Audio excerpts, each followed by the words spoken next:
श्री गणेशाय नमः. श्री नवनाथ महाराज की जय. श्री नवनाथ भक्तिसार कथा अध्याय 27.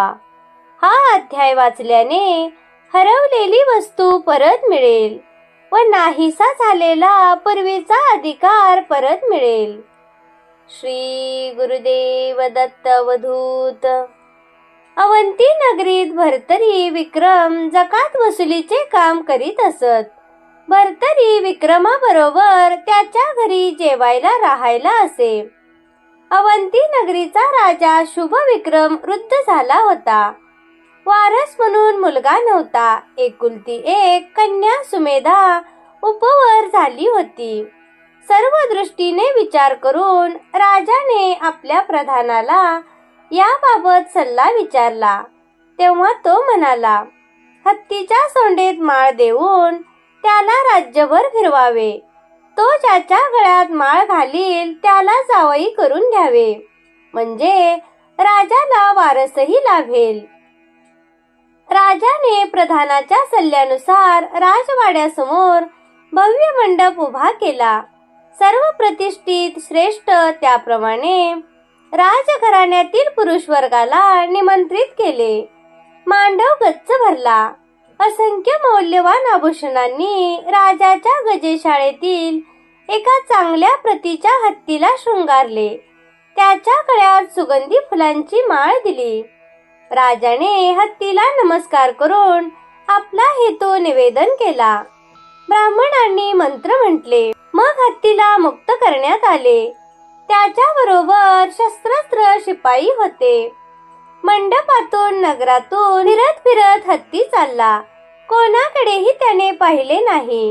हे पाहून सुमेधा राजकन्या राजा अस्वस्थ झाले.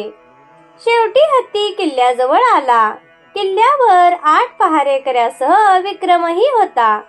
हत्ती तेथे मुकाट्याने उभा राहिला. हे पाहून राजाने 8ही जणांना खाली बोलवले. परंतु शेवटी विक्रम आल्यावर हत्तीने त्याच्या गळ्यात पुष्पमाळ घातली. त्या क्षणी मंगलवाद्ये वाजू लागली. भर्तरीने आनंदाने विक्रमाला मिठी मारली. विक्रमाला वाजत गाजत सन्मानाने हत्तीवर बसवून राजवाड्यात आणले. भर्तरी धावत घरी गेला. त्याने सत्यवती कमट कुंभार यांना सर्व हकीकत सांगितली व त्यांना घेऊन तो राजवाड्यात आला. विक्रमाच्या कुटुंबातील लोक पाहून राजाला विक्रम कुंभार आहे की काय अशी शंका आली. त्याने प्रधानाला ही गोष्ट सांगितली. प्रधानाने कमठाला बाजूला घेऊन विक्रमाचा परिचय विचारला. कमठाने विक्रम सत्यवती व सुरोचन गंधर्वाचा पुत्र असल्याचे सांगितले. सत्यवती ही मथुरेचा राजा सत्यवर्मा याची कन्या आहे. हे ऐकून राजाला आनंद झाला. तो कमठासह सुमंत प्रधानाला घेऊन मथुरा नगरीला गेला. अवंती नगरीचा राजा शुभ विक्रम आपल्या भेटीला आलेला पाहून राजा सत्यवर्माने त्याचे राजधर्माला अनुसरून राजेशाही पद्धतीने स्वागत केले. कमठाने येण्याचा हेतू विचारला. सत्यवर्माने सत्यवती आपली कन्या असून तिचा शापित सुरोचना गंधर्वाशी कसा विवाह झाला हे सांगितले. शुभ विक्रम राजाची शंका दूर झाली.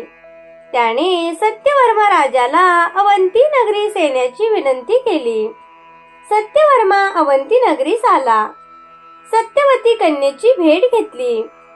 विक्रमाचे भाग्य पाहून परस्परांना आनंद झाला. मोठ्या थाटाने समारंभपूर्वक राजा शुभ विक्रमाने विक्रमास राज्याभिषेक केला. आपली कन्या सुमेधा बरोबर त्याचा विवाह करून दिला. नंतर राजा सत्यवर्मानेही आपले मिथिला नगरीचे राज्यपद विक्रमाला दिले. दोन्ही नगरीचा राजा विक्रम झाला. त्याने भर्तरीला युवराजपद दिले. दोघे एकमेकांच्या विचाराने राज्यकारभार करीत. प्रजा त्या दोघांवर अतिशय प्रसन्न होती. भर्तरीला पाहून प्रधानांच्या मनात आपली कन्या पिंगला त्याला द्यावी असे वाटू लागले. परंतु भर्तरीचा जाती धर्म, आई वडील, घराणे या संबंधी प्रयत्न करूनही काही माहिती मिळेना. शेवटी त्याने प्रत्यक्ष भर्तरीलाच याबद्दल विचारले. तेव्हा आपण सूर्यपुत्र आहोत असे भर्तरीने सांगितले. प्रधान म्हणाला, तर मग आपल्या विवाहासाठी सूर्यदेवांना बोलवा. पिता पुत्राच्या विवाहासाठी ते तत्परतेने येतील. भर्तरीने अंगणात उभे राहून सूर्याला आवाहन केले. सूर्य तत्क्षणी प्रकट झाला. त्याने प्रधानाला भर्तरीला आपली कन्या देण्याची सूचना केली आणि लग्न समारंभ मी आलो तर उपस्थितांना ताप सहन होणार नाही, म्हणून विक्रम राजाचा पिता सुरोचन याला वरपिता म्हणून पाठवून देईन असे सांगितले. प्रधानालाही आनंद झाला. त्याने भर्तरी पिंगलेचा विवाह सोहळा थाटात केला. सुरोचन गंधर्व व सत्यवती वरपिता वरमाता म्हणून हजर राहिले. देवदेवतांनी वधूवरावर पुष्पवृष्टी केली. भर्तरी पिंगला यांचे सहजीवन सुरू झाले. त्यांचे परस्परावर फार प्रेम असे. अशा पद्धतीने विषय सुखभोगात भर्तरी मग्न झाला. हे पाहून सूर्यदेवांना भर्तरीविषयी चिंता उत्पन्न झाली. त्याने पृथ्वीवर येऊन दत्तात्रेयांना आपली चिंता बोलून दाखविली. गुरु महाराज, अगस्ती आणि भर्तरी माझे 2 पुत्र. अगस्तीने साधना करून परमेश्वराची प्राप्ती करून घेतली. भर्तरी मात्र भोगविलासात मग्न आहे. आपले कर्तव्य हित विसरला, याला काय उपाय करावा? दत्तगुरु म्हणाले, मित्रा, योग्य वेळ येताच मी भर्तरीला त्याचे कल्याण आणि त्याच्यामुळे जगाचे कल्याण करण्याचे मार्ग दाखवीन. मी त्याला नातपंथी करून त्रैलोक्यात कीर्तिमान करीन. माझ्या आशीर्वादाने तो चिरंजीव होईल. तू त्याबद्दल व्यर्थ चिंता करू नकोस. एकदा भर्तरी शिकारीसाठी वनात गेला असताना दत्तात्रेयांनी युक्तीने त्याला भेट देऊन योग्य तो बोध केला. 12 वर्ष संसार केल्यावर संन्यास घेण्याचे वचन त्याच्याकडून घेतले.